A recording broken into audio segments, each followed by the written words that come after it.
Les amis, bonjour. J'espère que vous allez bien et que tout se passe pour le mieux pour vous, parce que là, j'ai suivi un match, un combat du UFC, en vrai.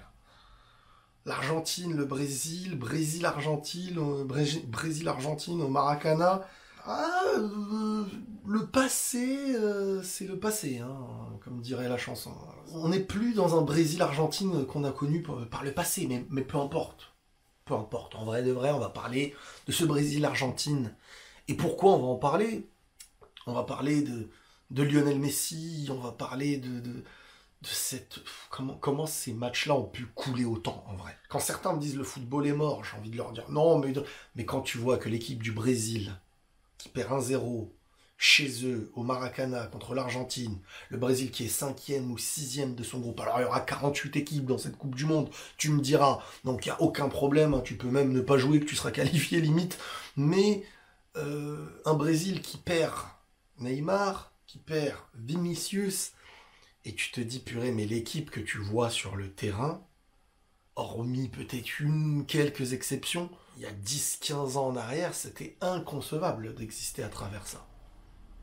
Et l'Argentine, fidèle à son jeu, qui s'est presque contenté de mettre de l'intensité, qui s'est contenté de savoir mettre une... Mais quand je dis mettre de l'intensité, c'est que tu vois pas une seule équipe en Europe mettre autant d'intensité que ce qui se passe en Amérique du Sud. Mais avant de parler de ce match-là, il va falloir parler de l'avant-match. Les gars, à chaque fois la nuit que je lance un match d'Amérique du Sud, on dirait que j'ai allumé Narcos. Je vois des flics avec des battes qui font la taille de Michael Jordan et ils sont là. Bim, bim, ils tabassent tout le monde dans le public, ça part en bagarre. T'as les Argentins qui viennent se rejoindre presque les supporters. T'as Martinez, le goal de l'Argentine, prêt à prendre un policier. C'est des images alors à la fois affreuses, à la fois historiques, à la fois... Et donc t'as l'Argentine, sous les ordres de Lionel Messi, le capitaine, qui part dans les vestiaires. Et au retour, t'as Lionel Messi qui revient, ça va voir Rodrigo, tu sais pas qui a dit quoi, ça part en clash. Après le match, il commence, moi je savais que le match allait partir un peu en cacahuète. Je me suis dit on va regarder un peu ce que va faire Messi, un peu Rodrigo. Brésil, il n'y a pas Casemiro, il n'y a pas Neymar, il n'y a pas Vinicius. Franchement, ce Brésil me fait honte, les gars, hein, parce que je suis brésilien, en CM2 j'étais brésilien. L'Argentine, championne du monde, qui n'a pas régalé footballistiquement, mais qui, comme je vous dis, l'intensité qu'ils mettent sur le... En fait, ils vivent bien l'intensité, l'équipe d'Argentine. C'est pas une équipe qui a besoin de produire le meilleur football, mais dans l'intensité, ils savent éteindre n'importe qui. L'intensité qu'ils mettent et la justesse qu'il faut parfois dans une action. Parce que là, c'était dur, hein, au Maracana, contre le Brésil, gagner 1-0, t'as Mendy, une bonne tête, et après tu gères... c'est fut de champ, en fait. C'est mental, c'est plus mental qu'autre chose. J'ai voulu regarder un peu Messi aussi dans un match comme ça, où c'est très très compliqué de jouer au foot. Franchement, Messi, si je le respecte bien pour une chose, c'est comment, physiquement, il arrive à tenir les contacts dans ce genre de match. Je pense toujours à des mecs comme Eden Hazard, je pense à des mecs... tu peux pas tenir debout. Même Neymar, quand il jouait contre l'Argentine, il se faisait casser. Incapacité de... Il est là, il tient quand même assez debout et tout. Bon, il est petit, les centres de gravité, bas. Mais il arrive à s'en sortir, même si son match, bon, on n'est pas sur un gros match. On est sur un match qui est hyper frustrant, condensé et tout. Je suis assez déçu. Hein, les Argentines-Brésil aujourd'hui ne respirent pas par le... Comme disait Roustan qui je considère plus comme argentin que français. Enfin, il est même pas venu en France en plus de ce que j'ai appris. Mais bref, le passionné de l'Argentine, Roustan, qui commentait le match hier à 1h30, voire 2h du match vu que ça a été retardé. Et ben, limite, avant, quand il y avait un Argentine-Brésil, le monde s'arrêtait. Mais pour de vrai, les gars, c'était... pas du tout pareil. Avant, au Brésil, t'avais Ronaldo R9, des fois t'avais Adriano à ses côtés, ou à des époques d'avant, t'avais Romario, t'avais Bebeto, t'avais le summum. Comment le Brésil aujourd'hui n'arrive pas à avoir un numéro 9 capable d'être top 3 mondial? Gabriel Jesus, c'est bien. C'est un très bon attaquant. Il s'est marqué contre le Real, il s'est éliminé le Real. Mais c'est pas digne de ce qu'on a connu. Avant, t'avais Ronaldinho, Kaka, Robinho, Adriano, R9, Cafu, Roberto Carlos, Lucio, Rivaldo et tout. Je dis pas en même temps tout ça, mais c'était incroyable. Quand tu regardais le Brésil, tu te disais, purée, je suis en train de regarder des moments toujours historiques presque. Ce que je vais voir, c'est historique. R9, il va boum, il va dribbler le goal, boum, historique. Et l'Argentine, on a connu des Argentines, hein, Crespo, Saviola, Recoba, Riquelme, Veron, Batistuta, Sorin, Zanetti, Ayala, enfin bref, Tevez et compagnie. C'est vrai que c'est triste de voir comment les choses ont coulé. Mais malgré tout, l'Argentine est championne du monde. L'Argentine a su, avec ce qu'elle avait, apporter quelque chose qui concorde parfaitement. Intensité, autour de Messi, football, et Messi, il est là, il est protégé. Après, protégé, bon, pas que par De Paul, vous avez compris, mais il est protégé quand même sur le terrain, et lui, il sait offrir... Cette capacité aussi, ce qui me choque, c'est quand je vois Messi avec l'Argentine, qui se comporte comme un véritable porteur d'une nation, avec le brassard en tant que capitaine, prêt à s'embrouiller avec tout le monde. Des fois même, limite, je me dis, il exagère. Ils sont nerveux là-bas. Qu'est-ce qui se passe? Et en Europe, je ne l'ai jamais vu comme ça. Alors, il y a un certain âge où... Parce qu'avec l'Argentine, il n'était pas comme ça avant. Avant, au contraire, hein, il était le même qu'on connaissait. Très introverti même en tant que capitaine. Mais avec l'âge qu'il a aujourd'hui, là, tu vois celui qu'il était au PSG et celui qu'il est avec l'Argentine. C'est incroyable, la différence. La différence d'investissement. Avec l'Argentine, il est dans sa maison et il dirige sa maison. Quand il était au PSG et tout, on dirait je joue, donnez-moi mon salaire. Franchement, vous me saoulez, quoi. C'était presque ça, on dirait. Maintenant, le match, bon, comment tu veux expliquer un match pareil?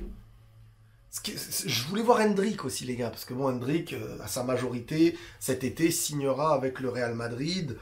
Et honnêtement, j'ai vu beaucoup de choses dernièrement avec lui et tout. Il y a des choses qui me plaisent. Hein. Bien sûr, je parle pas que au présent, je parle avec la marge de progression.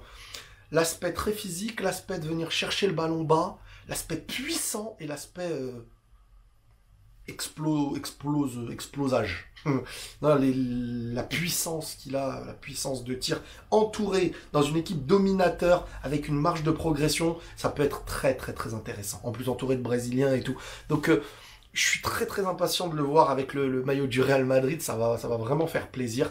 Alors attention les gars, encore une fois, ça va pas être un attaquant titulaire, faudra prendre le temps, il s'instaurera, en tout cas j'espère, hein, parce qu'après on sait jamais, peut-être tu te dis Mbappé, machin, Haaland, mais c'est trop, ils viendront pas les deux, il restera une place, on va dire allez on le met, on sait pas, mais il faut lui laisser le temps de grandir. Le Real a de l'avenir les gars, purée. Mais sinon ouais, j'ai été totalement déçu du match, je sais pas pour vous. C'est pas l'intensité qui me dérange, c'est que vraiment, s'il y a autant d'intensité, c'est que il y a plus ces joueurs qui savaient répondre par le talent aussi avec l'intensité, parce que l'intensité avait toujours existé dans ces matchs-là, et peut-être parfois avant c'était pire avec certaines fautes graves, mais il y avait une riposte footballistique, c'était cohérent footballistiquement, et t'avais des légendes sur le terrain. Aujourd'hui au Brésil, les gars, à la rigueur, si tu me remettais Vinicius, Neymar, Casemiro, Militao et tout, tu te dis, ouais, vas-y, il y a moyen. Mais là, il y a trop de joueurs. J'étais très déçu. L'Argentine, par contre, tu sais, même l'Argentine, tu la vois jouer un match comme ça, mais qu'est-ce que c'est redoutable de les jouer. C'est redoutable de les jouer. Même si l'Uruguay, ils ont su les battre la dernière fois. Mais c'est très difficile. Vous savez, Mbappé, il avait parlé, il avait dit en Europe et tout. Je pensais qu'il avait raison avant. Mais je trouve qu'aujourd'hui, en tout cas, c'est beaucoup plus difficile. Parce que l'Allemagne d'avant, c'était pas l'Allemagne d'aujourd'hui. L'Espagne d'avant, c'était pas l'Espagne d'aujourd'hui. La Hollande d'avant, c'était pas la Hollande d'aujourd'hui. L'Angleterre, aujourd'hui, on peut dire d'accord. France, Angleterre et peut-être Portugal. Mais, hormis ça, en Europe, plein de petits matchs sont presque d'une facilité déconcertante. Là où, en Amérique du Sud, et pourtant je pensais quand même Mbappé quand il avait parlé, mais là où en Amérique du Sud, ne serait-ce que par l'intensité, le climat, l'atmosphère, parfois une équipe qui n'est pas dans un football meilleur qu'en Europe, mais qu'est-ce qu'elle est dure à jouer, c'est comme en Afrique. En Afrique, les qualifications Coupe du Monde et tout, mais purée, il y a beaucoup d'équipes en Europe qui se feraient dessus, comme on dit, en Afrique. Parce que le climat, la tension, les structures, et la qualité de certaines pelouses et tout, réussir collectivement à imposer un football technique, etc., c'est pas facile. Donc c'est vrai que ce football sud-américain devient... Par exemple, l'Uruguay, l'Argentine, aujourd'hui, c'est du très très très sérieux. Et pour les battre, il faut se réveiller à la bonne heure, comme on dit. Hein. Donc voilà, cette Argentine ne m'a pas fait rêver, ce Brésil encore moins. Mais l'Argentine, par ce qu'elle est, par cette capacité, voilà, l'arbitre il met un rouge à un moment donné au Brésil, c'est pas rouge, mais c'est la pression du match. C'est l'Argentine qui te fait sortir de son match. C'est pas des gentils, hein, l'Argentine. Voilà, ne joue pas contre l'Argentine en te disant c'est des gentils. Même Messi et tout, il a un regard démoniaque qu'il n'a pas ailleurs, quoi. Cette équipe d'Argentine, ils sont là pour faire la guerre. Ils sont là pour écraser. Ils sont là pour te faire sortir de ton match. Pour être injuste s'il le faut. Mais s'ils gagnent, ils ont gagné. Et salut, bye bye, on rentre à la maison. Mais c'est ça. Parfois, c'est ça aussi le football. Ça apporte un esprit différent, d'un continent différent, etc. Et franchement, bah, ils sont pas faciles à jouer. Hein. Même si ils font pas rêver en ce moment. Mais je suis désolé, c'est les champions du monde. Et ils sont durs à bouger. Très durs à bouger parce que tous les joueurs sur le terrain, même si un par un tu les prends et c'est pas des monstres européens, ensemble, c'est pour ça que je vous ai dit des fois, même avec l'Algérie, t'as Mboli, il goal en Coupe du Monde contre l'Allemagne et tout, c'est un dingue. Et en club, t'arrives pas à trouver son niveau. Parce qu'il y a des joueurs, quand ils sont avec leur nation, ils t'emmènent cette nation à aller gagner une Coupe du Monde. Et avec leur club, ils sont plus... c'est totalement différent. Tu n'es pas le même joueur. Tu n'es pas le même joueur. Bref, voilà, je voulais revenir un petit peu pour dire à peu près tout ce que j'ai vu par rapport à ce match hier. Et on se tient au jeu les amis, prenez tous soin de vous. Et la paix sur vous.